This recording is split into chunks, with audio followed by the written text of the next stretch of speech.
سوال یہ ہے کہ اسلام میں عورت کے چہرے کا پردہ ہے یا نہیں۔ رسول اللہ صلی اللہ علیہ وسلم پر اللہ تعالیٰ نے پردے کی آیات نازل کیں۔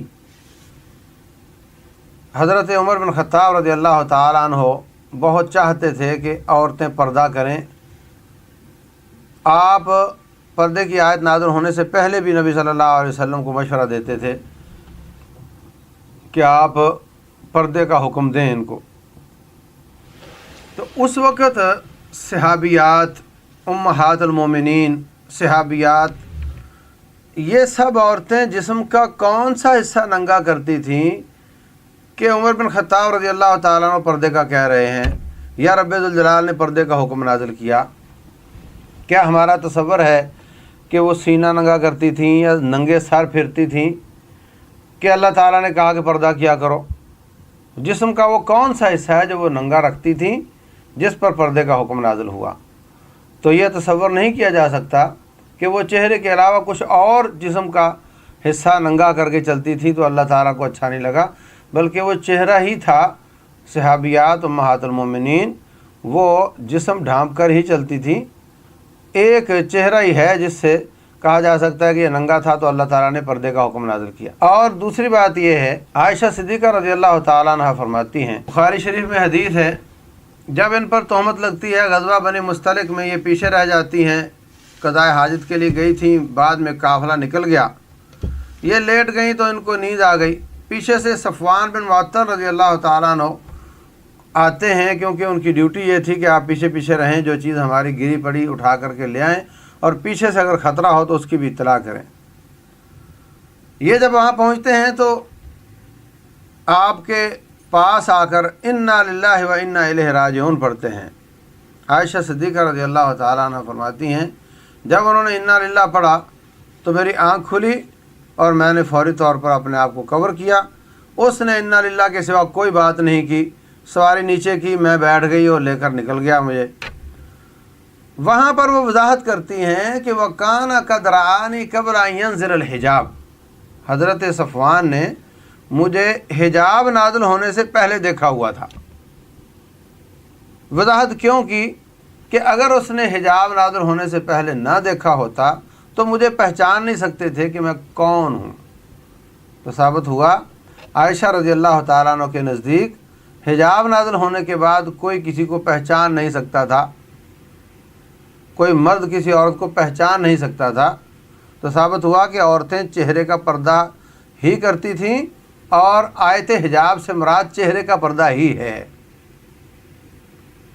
یہی عائشہ رضی اللہ عنہ ہماری ماں، حج کے موقع پر اللہ تعالیٰ نے عورتوں کو نقاب کرنے سے منع کیا ہے۔ نقاب ہوتا ہے کہ جو آنکھ کے اوپر پردہ ہوتا ہے اور اس میں سوراخ ہوتے ہیں دیکھنے کے لیے، یہ لگانا منع ہے۔ اس ٹکڑے کو سر کے اوپر فولڈ کر لو، اور جو سر کے اوپر سے روٹین میں پردہ گرایا جاتا ہے وہ منہ پہ اوپر گرا لو۔ فرماتی ہیں کہ جب مرد نظر آتے حجۃ الوداع کے موقع پر، سدلت احدانا جلبابها من راسها علی وجہہا، تو ہم اپنے سر سے نیچے کپڑا اتار لیتی تھیں چہرہ ڈھانپنے کے لیے، اور جب مرد نظر نہیں آتے تھے پردہ اوپر کر لیتی تھیں۔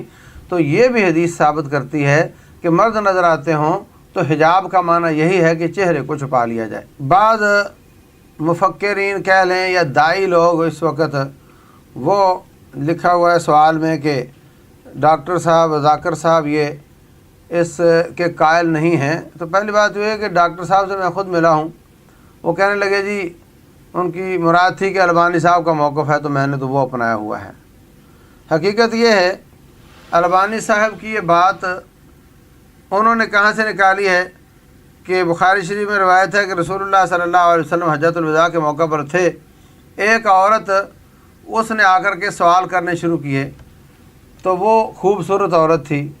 آپ کے پیچھے بیٹھے حضرت فضل بن عباس نے ان کی طرف دیکھنا شروع کر دیا۔ نبی صلی اللہ علیہ وسلم نے فضل کا چہرہ وہاں سے پھیر دیا، تو ثابت ہوا کہ وہ چہرہ ننگے چہرے کے ساتھ تھی، اور ثابت ہوا کہ چہرہ ڈھانپنا ضروری نہیں۔ حقیقت یہ ہے کہ اس میں کہیں وضاحت نہیں کہ اس کا چہرہ ننگا تھا۔ روٹین میں جب عورت کی آواز ہو، آپ کے پیچھے بھی ہو، تو ایک فطرت ہے کہ دیکھے کون ہے۔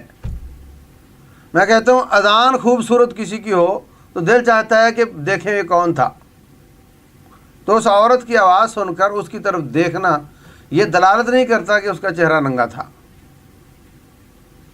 نمبر 2، حج کے موقع پر جب وہ نقاب نہیں پہننا ہوتا تو سر کے اوپر سے گرانا ہوتا ہے، تو ظاہر سی بات ہے نقاب جیسا پردہ تو نہیں ہوگا، اس کا کچھ نہ کچھ تو کمزوری رہ جائے گی۔ سر کے اوپر سے کپڑا اترے گا تو نیچے دیکھنے کے لیے جگہ بھی چھوڑنی ہے، تو کچھ نہ کچھ گلے کا حصہ یا تھوڑی کا حصہ کسی حالت میں ظاہر ہو سکتا ہے، تو اس وجہ سے حضرت فضل بن عباس کی نظر پڑ گئی ہوگی رضی اللہ عنہ۔ تو یہ کہنا کہ اس کا چہرہ ننگا تھا نہ تو اس حدیث میں وضاحت ہے اور نہ استدلال ضروری ہے کہ وہ ننگا ہی تھا تو دیکھ رہے تھے، ان کے دیکھنے کی کوئی اور وجہ بھی ہو سکتی ہے، آواز اچھی لگی ہو یا چہرے کا کچھ حصہ یا گردن کا کچھ حصہ جو کہ نقاب نہ کرنے کی وجہ سے ظاہر ہو سکتا ہے، ایسا ہو، یہ سب ہو سکتا ہے۔ اس لیے صرف یہی احتمال نہیں کہ اس عورت کا چہرہ ننگا تھا، اور واللہ عالم اس لیے ان احادیث سے استدلال کر کے یہ کہنا کہ عورت کو چہرہ ڈھانپنا نہیں چاہیے، پورے جسم میں صرف چہرہ ہے جو شناخت ہوتی ہے، باقی جسم تو سب کا ایک جیسا ہے، تو اگر چہرہ نہیں ڈھانپنا تو پردہ پھر کس چیز کا ہوا؟